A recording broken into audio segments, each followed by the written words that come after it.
The sun is about to set over there in the yonder distance. It's quite nice in here listening to the birds singing. But I'm doing a lot of pondering about consciousness and time. Tick tock, tick tock, tick tock, tick tock. What is our role with time? In the spiritual realms, there are no time, or there is no time. But this earth is, I was going to say, inflicted with time.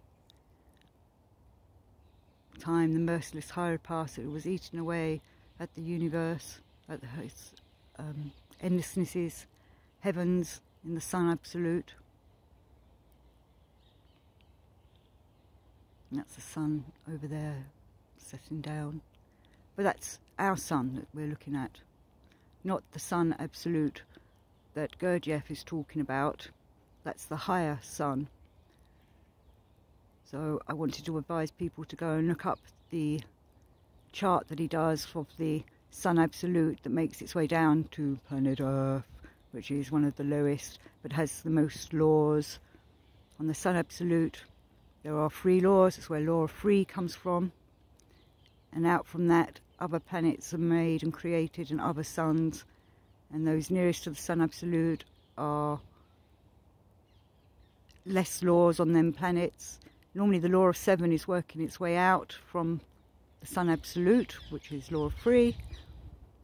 So that's the higher sun, and so all the other suns and the other planets and the other solar systems, as they come further and further away from the sun absolute, they have more laws on them, which is why we live in this chaotic world, because we're far, far away.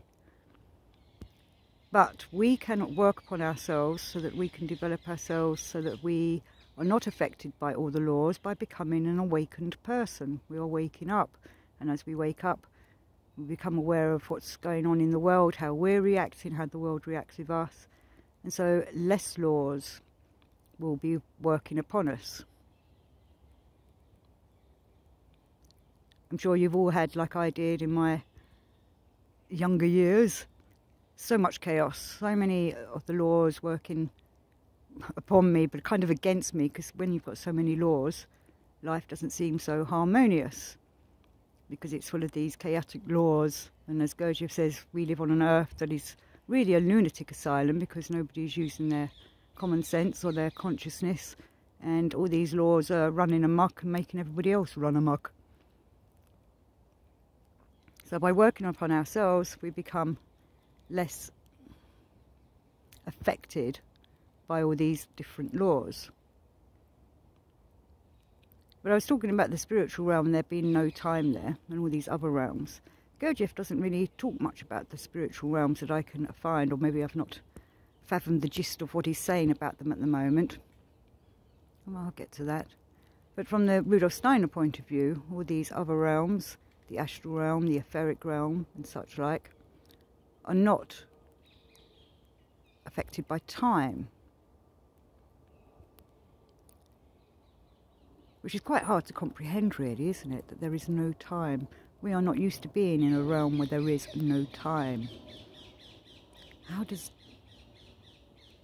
things happen, occur? What goes on? For us, time is what happens one after another, thing after a thing. And I was explaining in my time video about how eternal time is. Everything's happening at once. There's no cause and effect. Which again is quite difficult to comprehend from our lower mind way of thinking. We have to use our higher mind, and to do that we need to develop ourselves. Rudolf Steiner comes from the point of view of that we have to go into the supersensible and look at the world through supersensible eyes, through spiritual eyes, rather than the mechanical, automatic eyes that we have with our everyday being, our bodily eyes.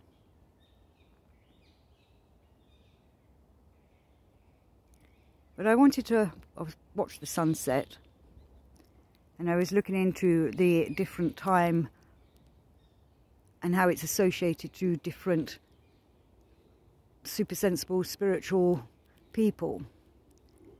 And the Rudolf Steiner point of view is that dawn is the time of the Christ, the Piscean time, and sunset is the time of Mary.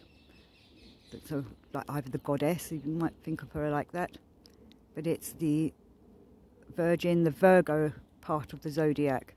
So dawn is the Virgo time, so we can connect with the Mary, the female, the goddess, Isis, or whoever your female goddess is. This is a great time for connecting with the feminine. And he talks about how Lucifer and Ahriman have the midday and midnight times. Oh wow, that sun's really shining through now. How beautiful. All hail Ra! Ra getting ready to go down into the underworld.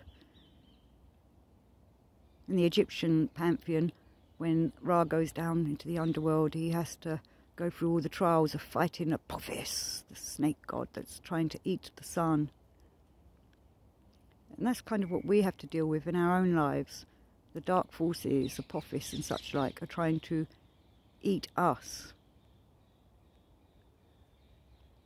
And we must let the sun into our hearts. Let the sun shine forth.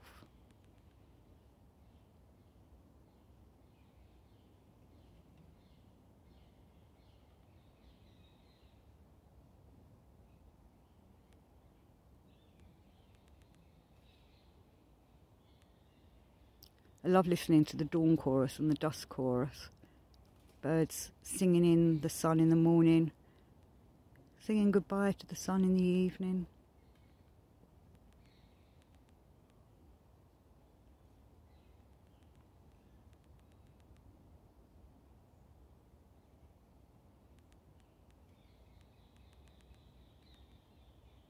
So we should take the sun into our hearts. Though it would be much better, rather than you watching the sun through my film, go and actually see the sun yourself.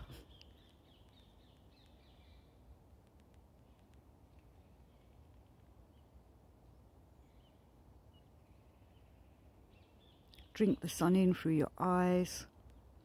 Though I know they say don't look at the sun directly, but it's a good time to look at the sun is at dawn and dusk. Or if you're going to look at it in the daytime, perhaps do it with kind of lowered eyes, or perhaps not look at it directly but around it.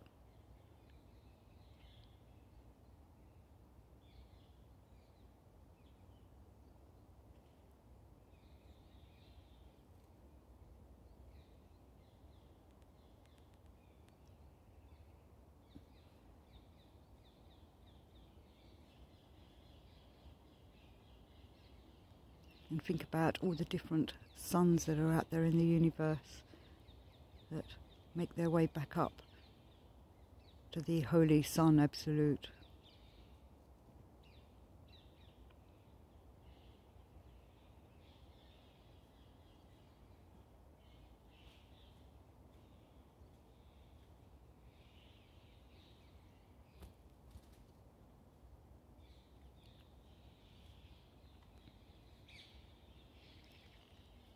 One of my favourite churches in London, in Marylebone, has a fantastic statue of the Christ.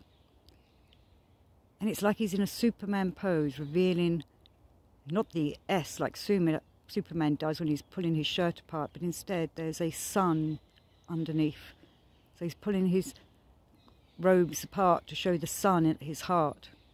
And that's what we should be having, become the supermen and superwomen of the sun.